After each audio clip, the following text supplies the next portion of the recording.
Bom, uma pergunta muito comum de quem começa a estudar tarô é qual baralho que eu devo usar para estudar, qual é o melhor baralho que eu devo comprar, com qual eu devo começar, né? Porque hoje em dia a gente tem aí uma variedade imensa de tarô. Se você procurar na internet aí você vai ver uma quantidade assim infindável de opções e as pessoas sempre ficam com muita dúvida, né? Ah, meu Deus, o que eu faço? Porque cada tarô é diferente, tem uma cara, tem um estilo diferente e eu não sei muito bem por qual começar. Então, eu vou falar um pouquinho a respeito dos tipos de tarô que existem, tá? E algumas características que são interessantes para você levar em consideração.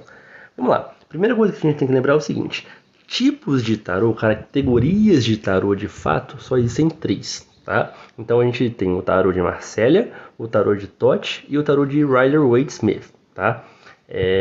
E aí, o que é cada um deles? Tá? O que existe aí de diferença e tal? Basicamente, o tarô de Marselha é aquele tarô que você pode ver na imagem aí, que é aquele tarôzinho assim, na minha opinião, tá? E aí, me desculpe se você não concordar, mas bem do sem gracinha, sabe? Aquelas cartas ali que não falam muita coisa, né? Que você tem aquelas figuras que são, na minha opinião, muito esquisitas, mas a linha, basicamente, desse tarô é aquela linha mais simplista, certo? Então ele tem poucos elementos, apesar de, pelo menos, os arcanos maiores, se você pode observar aí na imagem, né? Eu coloquei aqui 3 dos arcanos maiores, o Mago, a Imperatriz e o Diabo. Então, assim, ele tem elementos que você consegue olhar para reconhecer, mas as figuras, sabe, sendo muito sincero, quando eu paro pra olhar, eu vejo, tipo assim, é tudo muito igual, sabe? É tudo muito. Parece que é uma coisa meio monocromática, meio mais do mesmo. Uma arte também, que, Deus me perdoe, mas é muito feia, né? E aí, basicamente, quando você olha para os arcanos menores do Tarot de Marselha, você tem elementos que são muito repetitivos, né? Na verdade, ele é totalmente focado somente no naipe, né? Então você tem ali o naipe de ouros, o naipe de espadas, o naipe de copas e o naipe de paus. E aí você tem a repetição desses naipes. Então você tem aqui, né, na imagem aí, o 4 de espadas, né? Ele, ou 4 de paus, agora eu não sei. E essa é mais uma dificuldade do tarô de Marselha, né? Mas eu acredito que esse aqui seja o 4 de paus, na verdade. Então o 4 de paus eles são o quê? São 4 paus, né? São ali dispostos na carta. O 9 de copas são o quê? 9 copas. O 10, né? 10 de ouro são 10 pentáculos, 10 moedinhas. Então, assim, quando você olha para essa imagem, você não tem uma clareza muito grande do que aquilo significa. Você precisa entender qual é o significado do número 10, por exemplo, né, do 10 de ouros. Qual é o significado do naipe de ouros? E aí você vai juntar essas informações e tem toda uma linha que você tem que levar em consideração para que você consiga chegar a essa conclusão. Ou seja, logicamente o que eu estou falando aqui, né? Quando a gente fala de iniciantes, é um baralho que é muito complicado para você aprender. Por quê? Você vai ter que guardar uma quantidade muito grande de informações para que você consiga trazer à sua mente o significado de cada um dos arcanos menores. Inclusive, para você que não sabe qual é a diferença, os arcanos maiores são esses arcanos que têm nome, né? Vamos dizer assim, o mago, a imperatriz, o diabo, todos eles têm um nomezinho, vamos dizer dessa forma. E os arcanos menores são aqueles que têm naipes, né? Então a gente tem aí os elementos da corte, né, que são os cavaleiros, as rainhas, os reis e os pajens, né, ou valetes, e alguns baralhos também você tem as princesas, que são equivalentes aos valetes, e você tem também os numerados, né, que são do As até o 10, e aí dos 4 elementos, dos 4 naipes, que são paus, copas, espadas e ouros, certo? Então, quer dizer, esses arcanos maiores você até consegue trazer elementos ali, né, que mostram a respeito de o que eles são, né? Então, no mago você vê ali que você tem a figura masculina com a varinha na mão e os elementos da alquimia na mesa. A imperatriz, você tem uma mulher sentada num trono, ela tem um escudo, ela está grávida, né? O diabo, você tem ali a figura diabólica, né, com asas e com seios, porque mostra essa coisa meio do androgenismo do diabo, né? E as duas figuras menores assim embaixo, acorrentadas, né? Não a eles, mas a esse pódiozinho aqui, esse potezinho, não sei, que tem aqui na base da figura. Então, quer dizer, você ainda tem elementos que você consegue pegar para traduzir, né? Você vai conseguir observar essa imagem e trazer algumas coisas. Mas o que você vai falar de uma carta que são 9 copas? Entendeu? Então, assim, para um iniciante isso é muito complicado. Depois que você entende o significado, né, das cartas do tarô, é um pouco mais fácil, porque aí você já remonta. Eu, por exemplo, né, às vezes quando eu tô com amigos assim, e aí surge algum pedido, tira um jogo pra mim, e eu não tenho meu tarô ali, mas às vezes a pessoa tem uma carta, um baralho, né, normal, você consegue fazer ali meio improvisado, e aí, obviamente, né, o baralho ele tem essa característica também, lá o 9 de copas vão ser 9 coraçõezinhos. E aí, com aquilo ali, eu remonto já o que eu conheço a respeito do 9 de copas e eu consigo fazer uma interpretação. Mas para quem está começando, isso dificulta muito, porque você não tem nem um elemento de partida, sabe? Então eu creio que, né, por diversos motivos, o tarô de Marselha não é um tarô dos mais fáceis para que você comece os seus estudos. E aí quando a gente passa para analisar o segundo tarô que está na imagem aí, que é o tarô de Thoth, né, que também é chamado de tarô de Crowley, a gente tem um tarô que também, na minha visão, é muito complicado para você iniciar os seus estudos. Por quê? Primeiro porque ele é um tarô da linha cabalística.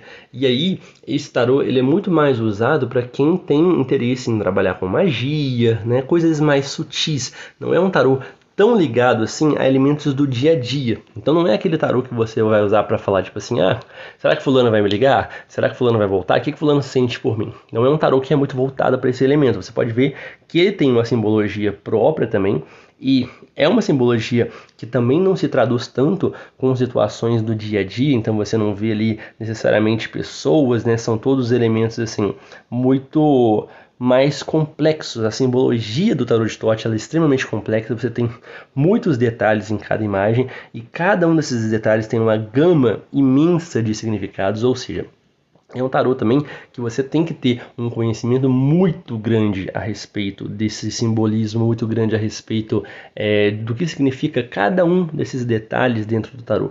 E não é um tarô muito fácil justamente por causa disso, porque não é aquilo que você bate o olho ali e você sabe. Tipo, vamos pensar aqui, né? A gente tem essa primeira carta, eu não sou especialista em tarô de Thoth, tá? Na verdade eu conheço pouquíssimo, mas vamos dizer aqui essa primeira carta que é um 4 de copas, me parece, né?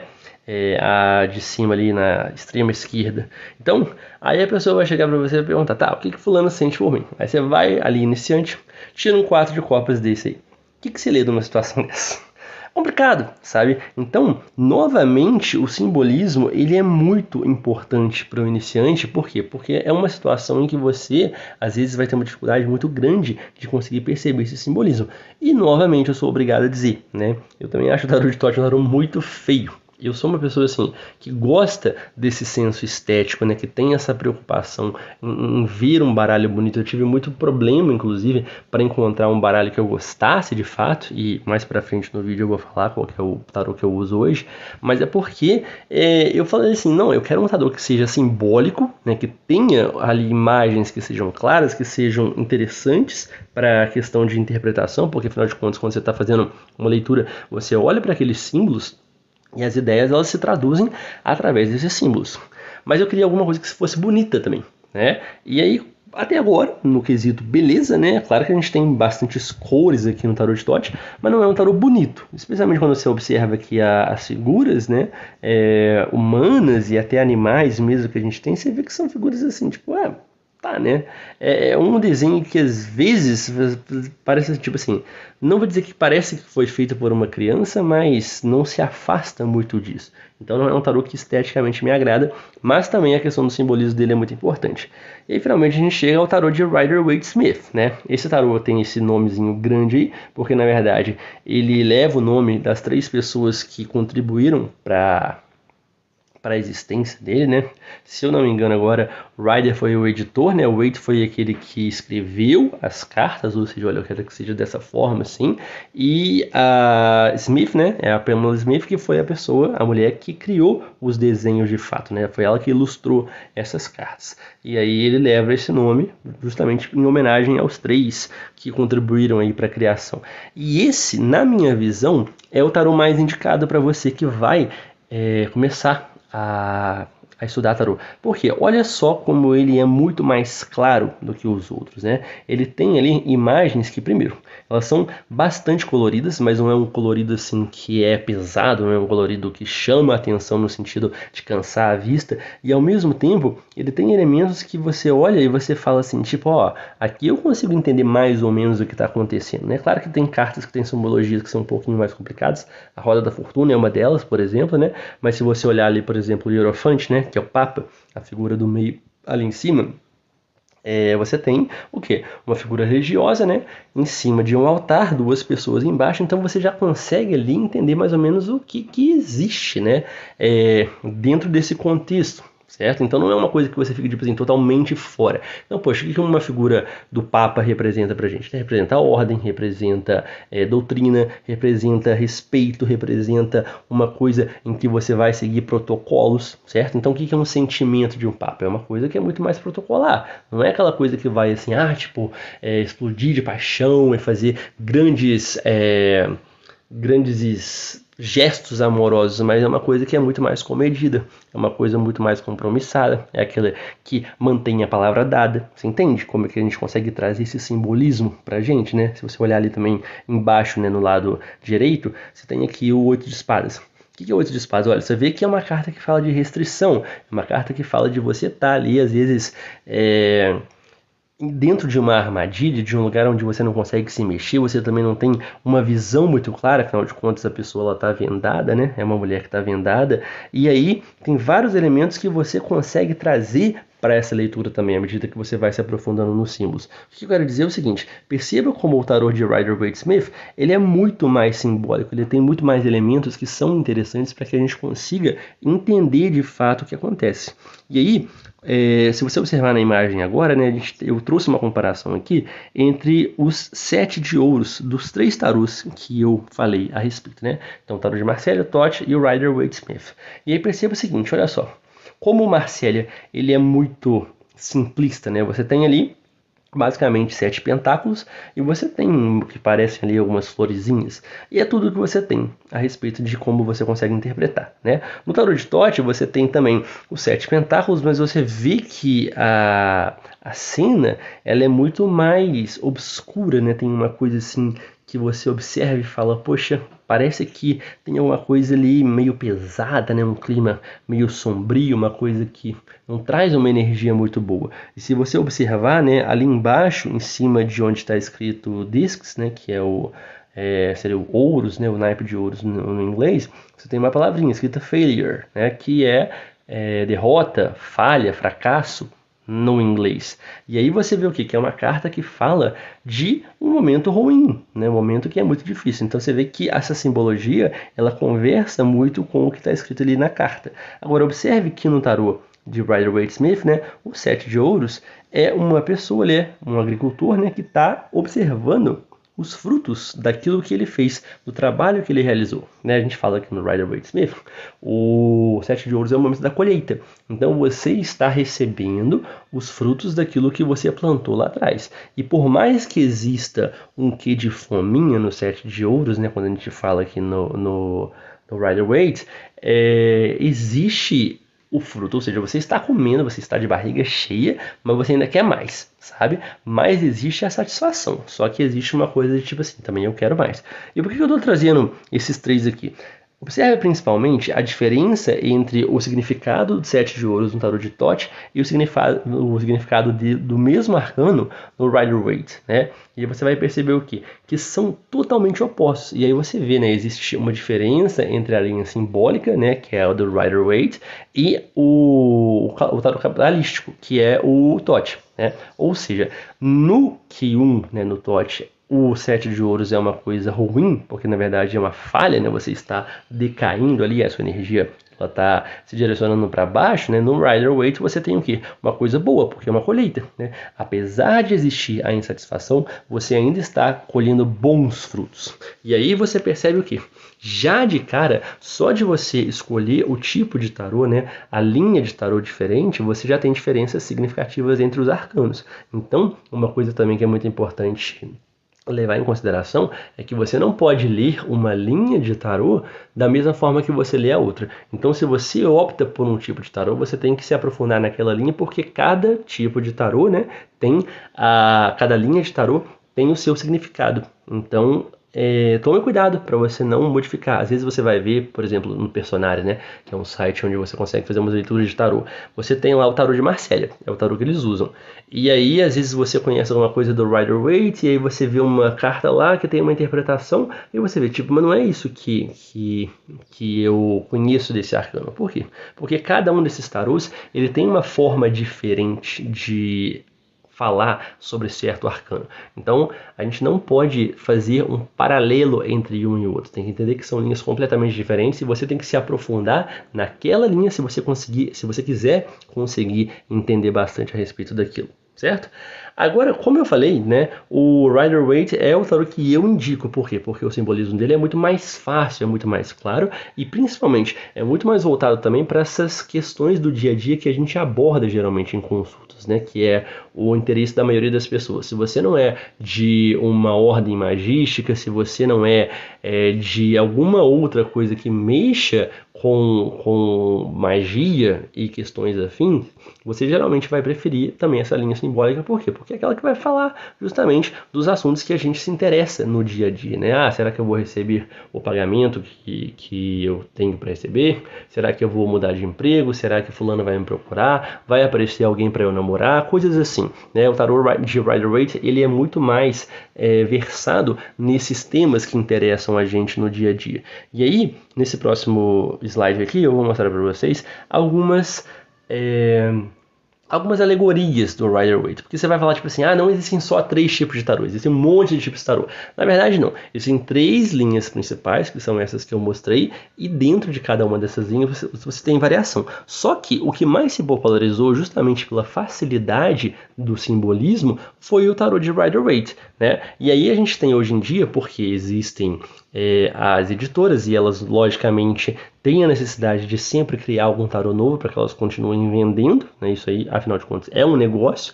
E aí você vai ver aí diversos símbolos diferentes, diversos tipos de tarô diferentes, que são todos baseados, né? Não inteiramente, não fielmente, eu vou falar um pouquinho disso, mas são todos baseados nessa dinâmica do Rider-Waite-Smith, tá? Então, primeiro que eu quero mostrar para você é o Housewife Tarot, né, que é o tarô das donas de casa. E aí observe como existem algumas semelhanças, né? Eu coloquei aqui as cartas do Rider-Waite logo abaixo para você comparar. Então você tem a torre ali, né, que é uma mulher que está parecendo, que está vestindo um vestido de, sei lá, uma torta, um bolo de casamento, alguma coisa assim, né?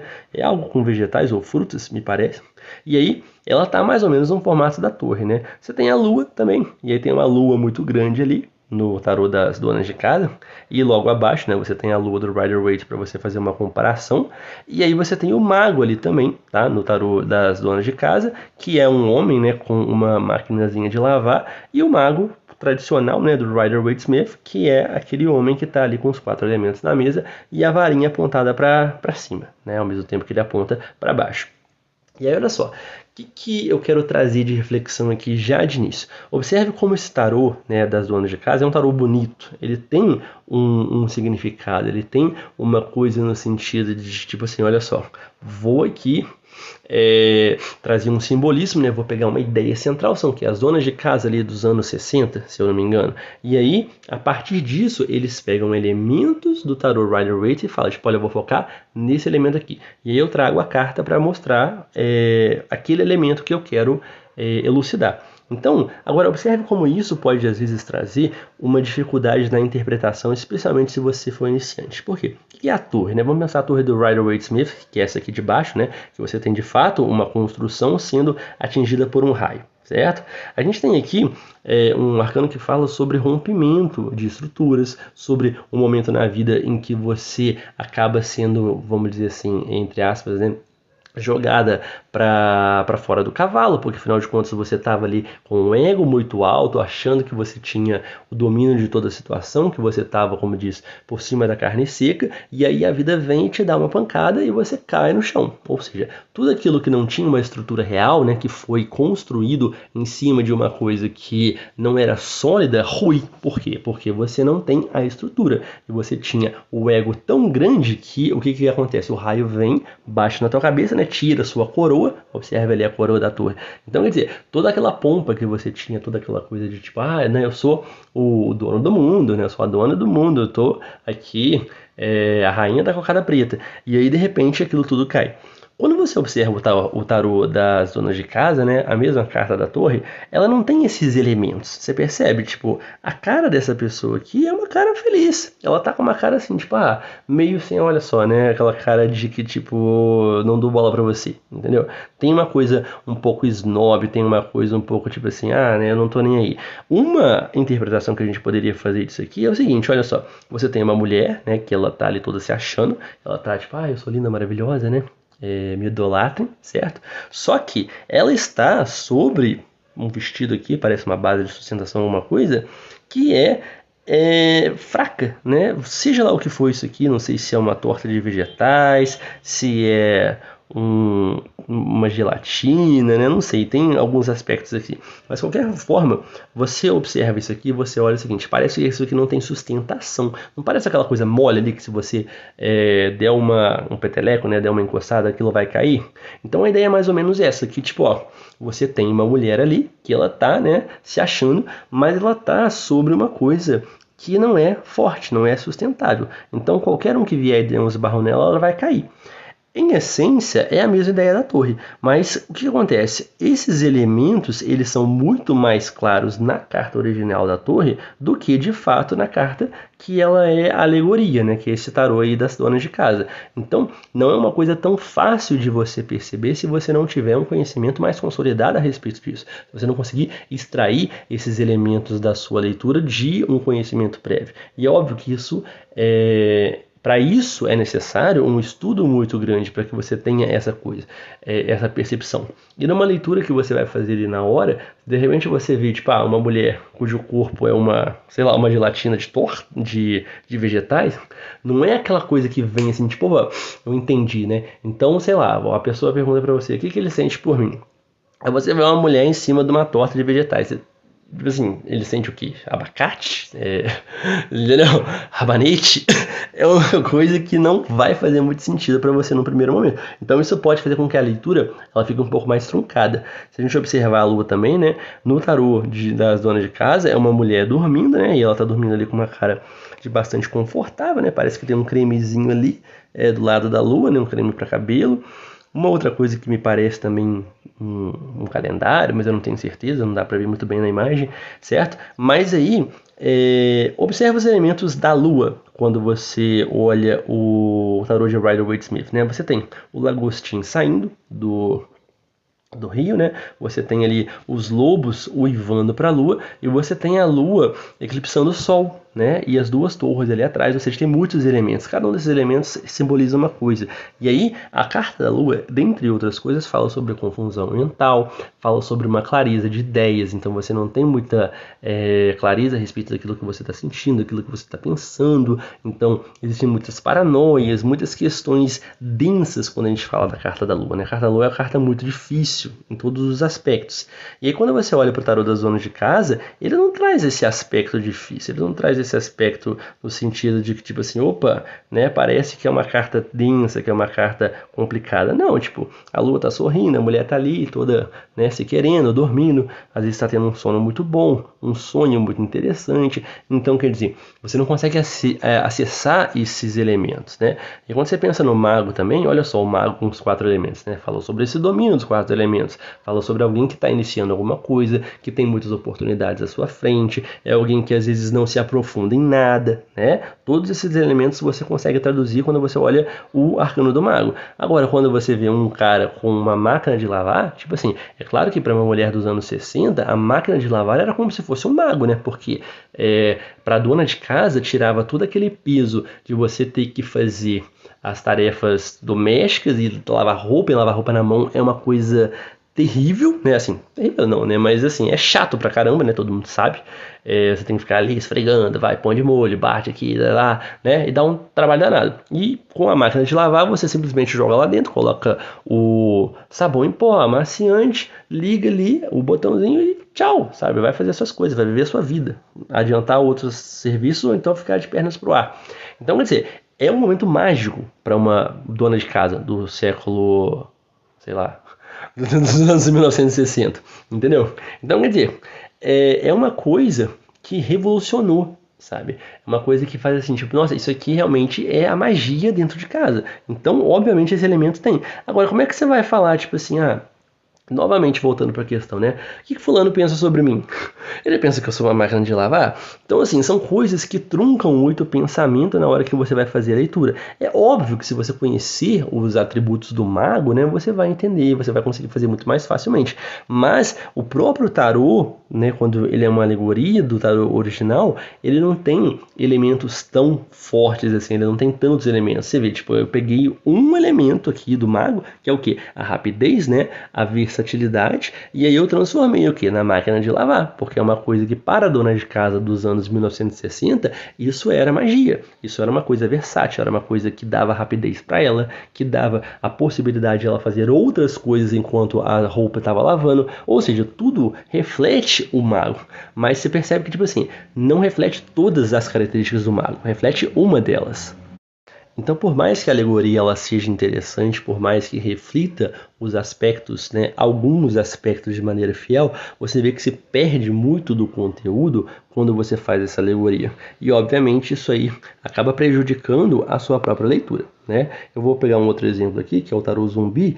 Quando você observa o tarô zumbi, olha só, coloquei novamente 3 exemplos aqui para a gente comparar, né, do Rider-Waite e da alegoria dele, que é o tarô zumbi. Começar pelos enamorados. Observe como a carta dos enamorados no tarô zumbi, ela é uma carta muito mais sombria, né? Você tem um homem ali que está beijando, não sei se é a namorada dele, a esposa, mas que virou zumbi, né? E ela vai e puxa o coração dele. Certo? Ou seja, isso aqui dá a ideia pra gente o que há de que é um amor que é incondicional, porque afinal de contas não me importa se você é um zumbi, né? Eu vou estar aqui com você do mesmo jeito, e sem contar que é um amor que, tipo assim, olha só, a pessoa puxou o seu coração, ou seja, você tem um elo que é muito mais forte, e todos esses elementos, eles falam a respeito dos enamorados de fato, né? Porque o enamorado é um amor incondicional, ele não tá olhando pra você como você é, pra julgar, tipo assim, ó, se eu quero estar com você ou não, dependendo disso. Não, o namorado ele gosta e independente do que você faça, ele vai continuar gostando de você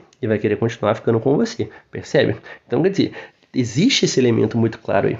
Mas aí todos os outros elementos dos enamorados, né? Quando a gente fala sobre uma escolha, quando a gente fala sobre um caminho que a gente vai fazer ali e que essa escolha a partir desse caminho vai definir toda a nossa trajetória, inclusive onde a gente vai cair, né?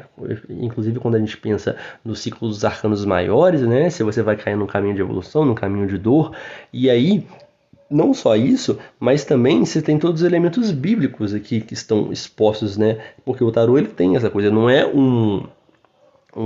vamos dizer assim, um jogo de cartas bíblico, mas ele tem elementos da Bíblia aqui também, né, que são elementos históricos, da mesma forma que tem elementos de várias outras formas de cultura. Mas o que eu quero dizer? Tudo isso se perde, né? E quando a gente fala a respeito desses elementos, você vê o quê? Que não existe uma clareza muito grande. E aí, novamente, então vamos lá, tipo, como é que eu vou observar aqui essa questão da dicotomia, né? Essa questão de uma influência externa, a questão que você fala aqui quando você observa dos enamorados da inocência, né? Da questão da curiosidade, todos esses pontos se perdem. Quando você observa o 2 de copas aqui, você tem novamente, olha só, você tem uma pessoa, parece que é uma mulher, né? E você tem um homem que já está zumbi. E aí cada um deles está comendo. Cada um deles está comendo uma coisa diferente, né? A humana que não foi transformada está comendo o seu prato ali normal, vamos dizer assim, né? E o zumbi está comendo um cérebro. E aí, obviamente, a gente consegue observar, né, quando a gente faz um comparativo com outra carta, que existe um elemento aí da coesão, um elemento do acordo, um elemento, inclusive, dessa questão de você, olha só, existe alguma atração, existe alguma coisa no sentido de tipo, a gente está fazendo ali uma interação que parece benéfica para ambos. Afinal de contas, o zumbi não está comendo a mulher, né? No sentido literal da coisa. Ele está comendo o cérebro ali, sabe-se lá de onde. Então, quer dizer, existe um respeito mútuo nessa relação. Mas vários outros elementos do 2 de copas se perdem. Você percebe? E novamente, quando você observa aqui, você vai falar tipo assim, o que o fulano sente por mim? Aí você joga para o teu consulente uma carta que tem um cérebro num prato e umas mãos de zumbi, é uma coisa que te gera repulsa, né? Existe um porquê disso, porque afinal de contas o tarô tem a temática zumbi, mas não é uma coisa muito agradável de se ver. Observa ali também no final das contas a rainha de copas, né? Tem uma mulher que já é um zumbi comendo um cérebro na praia. E assim, aqui a gente tem muitos elementos que se perdem, né? Especialmente na questão da Rainha de Copas, que eu vou falar mais pra frente, quando eu for comparar ela com o tarô mitológico. Mas observa, sabe, como tem várias coisas ali que se desfragmentam. Quando você observa a Rainha de Copas no tarô Rider-Waite, você consegue ver, tipo assim, olha só, é uma mulher mais retraída, né? Porque ela não tá olhando para você, ela tá com a cabeça baixa, ela tá olhando pra copa, mas essa copa ela tá fechada, e aí ela tá sentada num trono, esse trono tá envolvido por água, mas ela não coloca os pés na água. Tudo isso tem um simbolismo. E tudo isso se perde nesse tarô zumbi porque você não tem uma coisa assim tão rica em questões de simbolismo. Você tem uma mulher zumbi comendo um cérebro numa cadeira de praia. Na praia, ela não está na água também, né? Tem uma estrela do mar ali embaixo e uma coisa que parece ser um filtro solar, mas não sei. Então, o que significa isso? Você percebe que o simbolismo ele fica muito prejudicado quando a gente fala dessas coisas? Então, quer dizer, todas essas alegorias elas são interessantes, mas elas têm uma perda de simbolismo muito grande. Quando você observa agora aqui o tarô do Snoopy, né? Novamente você tem uma perda de simbolismo, mas aqui eu achei muito interessante trazer, porque esse foi um dos poucos que eu já vi que conseguem manter muito bem. Eu vi várias cartas deles e eu trouxe 3 aqui que eu achei mais interessantes, porque elas são muito parecidas, né? Você tem aqui o pendurado, que aí tá o Charlie Brown, né, se eu não me engano, pendurado ali na árvore, né, com a linha da pipa. Você tem aqui o 4 de espadas, que você tem o Snoopy, que ele tá descansando, certo? E aí você vê que tem uma semelhança mesmo com o 4 de espadas original do Rider-Waite, né? E você tem o 9 de espadas também, que é na figura do Snoopy, o Charlie Brown, com as 9 pazinhas assim na parede. E ele tá em pé, né? Em pé não, tá sentado no meio da noite, porque ele está com insônia. Então, quer dizer, aqui você vê que existe um respeito maior à alegoria. De qualquer forma, você vê que não é perfeito. Por quê? Por exemplo, né, o pendurado, ele tem uma característica, né, que é a iluminação. Espiritualmente falando, ele é um arcano muito forte. Por isso que ele tem essa aura positiva, né, essa aura iluminada em torno da cabeça dele. O que é uma coisa que você não vê no Charlie Brown, quando ele está ali penduradinho na árvore, né? No 4 de espadas, um elemento muito importante também é que esse sarcófago, nessa espécie de sarcófago que tem na carta, ele está dentro de um lugar, dentro de uma igreja. Ou seja, é um momento que fala de reclusão, é um momento que fala o seguinte, olha só, você precisa descansar e você é recolhido para que você consiga recuperar suas forças. No 4 de espadas do Snoopy, ele está realmente recuperando aqui porque ele está muito cansado, mas você vê que ele está num ambiente externo. Isso muda a interpretação? Muda, porque aqui você tem o elemento descanso, mas você não tem o elemento proteção, né? Por quê? Porque ele não está dentro de um lugar. Percebe? Então, assim, são elementos, né, que se você não faz muito fielmente, você vai perder coisas dentro disso, dentro dessa interpretação. E são coisas interessantes que às vezes a gente vai deixar de trazer numa leitura, deixar de observar porque você não teve aquele elemento ali na carta, que é uma alegoria da carta original. Mas esse tarô do Snoopy aqui, além de ele ser muito bonitinho, ele é interessante porque ele é bem fiel mesmo. Eu não vi todas as cartas dele, mas todas as cartas que eu procurei, ela realmente tem uma fidelidade muito grande à versão original, né? E aí quando a gente olha agora aqui, né, tipo, a gente tem o tarô mitológico também, que é o próximo tarô que eu queria falar. Esse tarô aqui foi o primeiro tarô que eu tive, né? Então se você está perguntando, tipo assim, qual é o tarô que você começou a aprender? Foi esse aqui, o tarô mitológico. E por alguns motivos, né? Primeiro porque a pessoa que dava o curso que eu fiz, o meu primeiro curso de tarô, ela recomendava esse tarô mitológico porque era o tarô que ela ensinava, né? E era um tarô que me interessava bastante porque eu sempre gostei de mitologia, especialmente mitologia grega, né? Porque eu fui criado nos anos 90 e tinha aquele desenho lá do Hércules, né? E aí você conhecia um pouco a respeito da mitologia, os deuses gregos. E aí esses elementos eram muito vivos na minha memória por causa desse desenho. E aí, obviamente, isso veio ao longo da vida, né? Eu sempre me interessei. Dentro da astrologia também você estuda os deuses gregos, e aí você fala a respeito deles. Então, tipo assim, era um conhecimento que eu já tinha e que foi usado para que eu conseguisse fazer um paralelo, né? Então foi muito interessante. Por quê? Porque ele traz elementos que são já conhecidos por uma grande parte da população, né? Especialmente se você foi uma criança dos anos 90, você tem alguma noção de mitologia grega.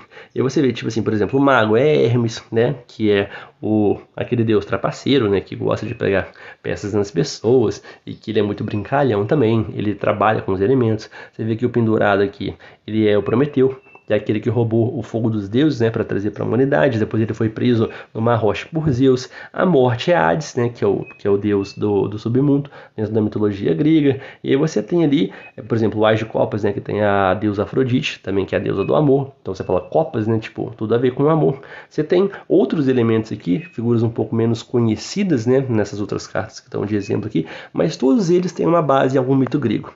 Esse tarô é interessante, tá? Só que assim, a gente não pode levar ele totalmente ao pé da letra, porque tem elementos dele que não correspondem de fato ao que você tem no Rider-Waite-Smith, né? E a pessoa que fez, se eu não me engano foi a Liz Green, que fez esse tarô, ela também torceu alguns dos mitos gregos um pouquinho para conseguir encaixar na ideia dos elementos do tarô, né, na ideia das cartas do tarô. Então, quer dizer, tipo, aquele tarô que você vai ler com um pouquinho de ressalva. A ordem dos arcanos maiores nesse tarô também, ela é um pouco diferente, então não é uma coisa assim que você, por exemplo, você vai fazer algumas técnicas de jogos um pouco mais avançados que você precisa somar o número dos arcanos para você achar algumas informações ali no jogo. É um tarô que é um pouco complicado, porque como ele não tem essa numeração exatamente igual do Rider-Waite, você pode ter algumas falhas nessa questão da numeração por conta disso. Mas é um tarô interessante pela alegoria, sim, se você tiver alguma familiaridade com os mitos gregos também, ele pode ser bastante útil. E aí eu trouxe aqui algumas cartas, duas em especial, que eu sempre notei, que elas têm diferenças um pouco grandes. Como eu comecei a estudar com o tarô mitológico, né, e depois eu passei para o tarô de Rider-Waite, teve algumas cartas que você vê que tem elementos muito gritantes, muito diferentes. E aí é realmente um momento em que você tem que fazer uma revisão muito grande a respeito desses elementos, porque senão você vai cair em erro de interpretação. Então, o primeiro que eu quero falar aqui é a Rainha de Copas, né? Observe como existe uma diferença aqui a respeito da Rainha de Copas no tarô mitológico e a Rainha de Copas no tarô Rider-Waite. Primeira coisa, né? A Rainha de Copas no mitológico, ela tem uma taça aberta, ela está olhando para essa taça. Então, uma das coisas que você chega à conclusão disso aqui é o quê? Que ela é uma imensa, uma profunda conhecedora do campo sentimental e dos próprios sentimentos, né? Outro elemento que corrobora isso é que ela está com os pés dentro da água. Então você vê, não só os pés, mas o vestido dela estão dentro da água. Ou seja, aqui você tem um elemento, uma figura, né, que está falando de alguém que realmente se aprofunda nas emoções, que conhece o campo emocional, que não tem medo de se afundar nas emoções. Tem uma coisa até meio de bruxa, né, porque a gente fala da água ali, que é o elemento alquímico da transformação dos elementos, né? Você faz magia dentro do caldeirão, você coloca água e outros elementos, obviamente. Então, quer dizer, existe um profundo conhecimento a respeito do campo das emoções. E quando você olha a Rainha de Copas do tarô original, né, que é o Rider-Waite, que deu origem ao tarô mitológico através da alegoria, você vê elementos que são completamente diametralmente opostos. Por quê? Porque é uma rainha que está com uma copa fechada e é a única do elemento de copas. De qualquer outro das cartas você não vai ver isso, mas é a única figura do elemento de copas que tem uma taça fechada.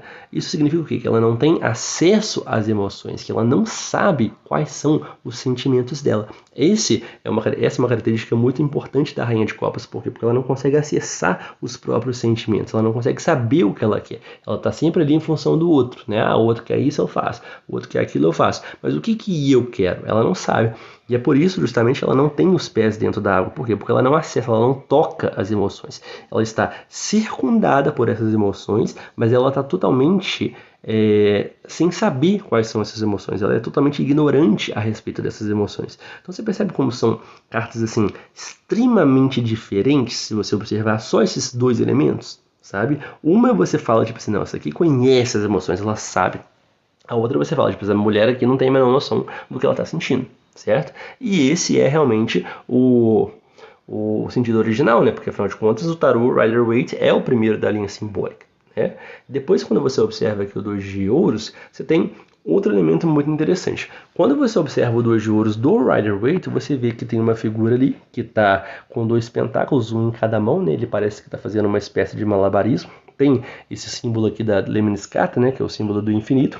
E lá atrás você tem também algumas ondas, né, e alguns barcos ali. Esses todos são elementos que falam o quê?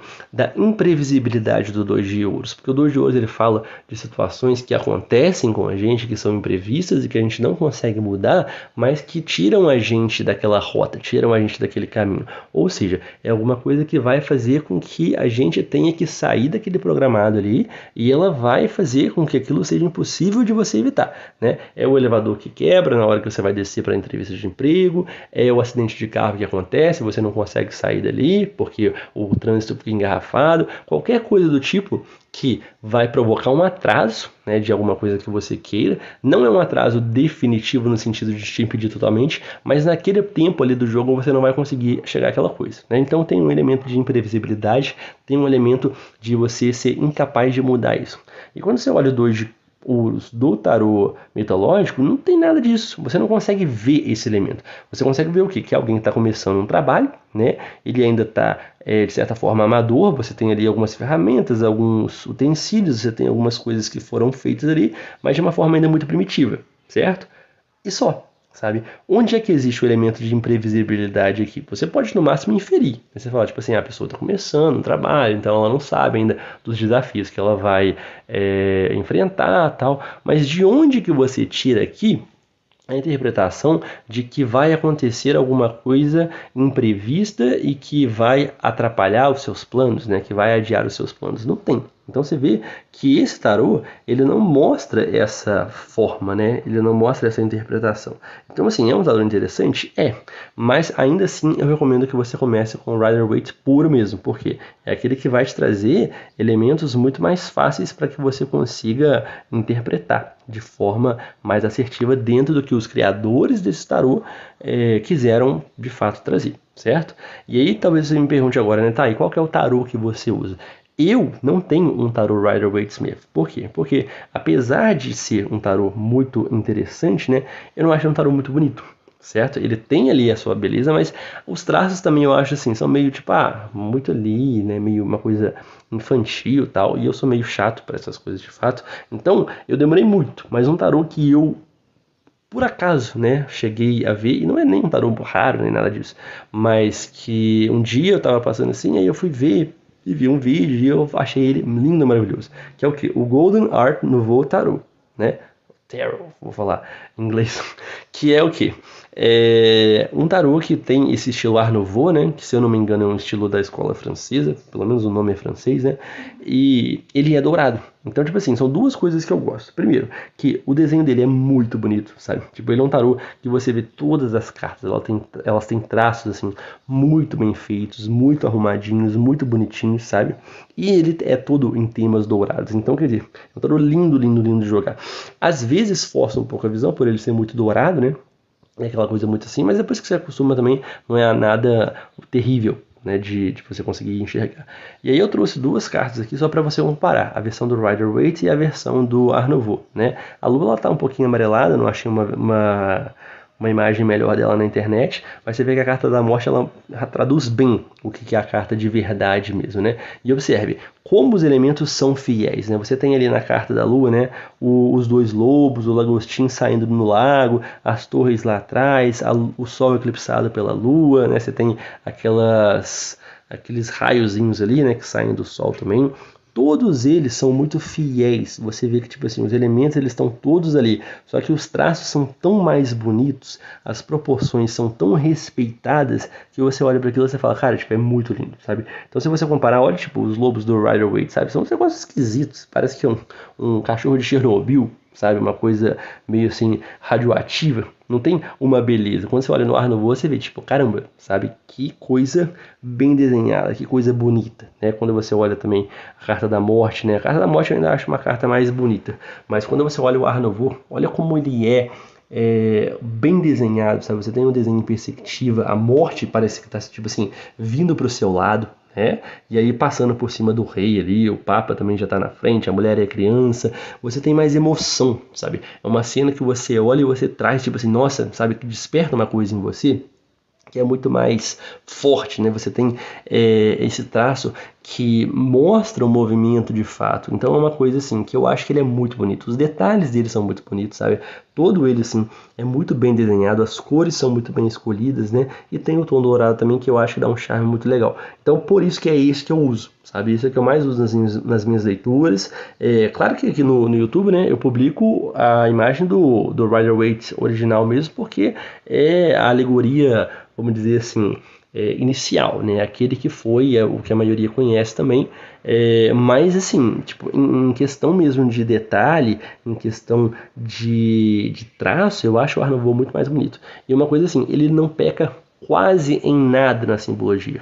É uma cartinha ou outra ali que tem um detalhezinho, sabe? É só você, tipo assim, se você for muito detalhista mesmo, você percebe que tipo assim, pô, isso aqui tá diferente do original, né? Mas ainda assim é uma coisa que eu não vejo como algo que atrapalhe a leitura, sabe? Por isso que eu acho que ele é muito interessante. Mas para você que está aprendendo tarô, né? Claro, o Art Nouveau seria uma excelente primeira opção para você, porque como eu falei, ele é muito fiel ao Rider-Waite-Smith, né? Mas se você quer realmente uma recomendação a respeito de qual tarô você deve usar para começar, o Rider-Waite-Smith é o ideal para você. Tá? Por todos os motivos que eu falei, né? Não preciso me repetir aqui. Mas especialmente por quê? Porque a simbologia dele é muito clara. Você tem ali elementos que são muito importantes. Depois você pode pegar também, né, mais para frente, um dicionário de símbolos. E aí você vai ali desvendando, o que significa tal símbolo, tal coisa. Porque cada uma dessas coisinhas tem um significado, né? E o importante quando você vai aprender a ler, de fato, não é bem você se debruçar sobre esses detalhes. Você tem que entender aspectos mais gerais, aspectos mais práticos mesmo, corriqueiros do dia a dia, né, coisas concretas, para que você consiga fazer uma leitura fluida. Mas é óbvio, né, que uma imagem que te ajude nesse sentido, ela é muito bem-vinda porque ela vai fazer com que o seu processo de aprendizagem seja muito mais fácil, tá? Então, se você quiser realmente uma escolha acertada, dentro da minha opinião, para você fazer um primeiro baralho aí para você estudar, né? E depois você pode comprar outros para você fazer coleção, né? Quem gosta e tal. Eu não sou muito colecionador, eu tenho só esses assim que eu acho que são interessantes para mim mesmo e acabou, sabe? Mas para quem gosta, né? Eu acho que é muito interessante porque você vai explorando outras alegorias, né? E às vezes um artista faz uma coisa de uma forma diferente, a percepção que ele tem, e aquilo ajuda você a enxergar o arcano de uma forma que você não tinha visto antes, tá bom? Então essa é a minha recomendação, espero que você tenha gostado. Se você gostou, não se esqueça de se inscrever, deixe o seu like aqui, e se você quiser um atendimento de tarô comigo, é só entrar no link da descrição, tá bom? Então é isso aí por hoje, e a gente se vê na próxima.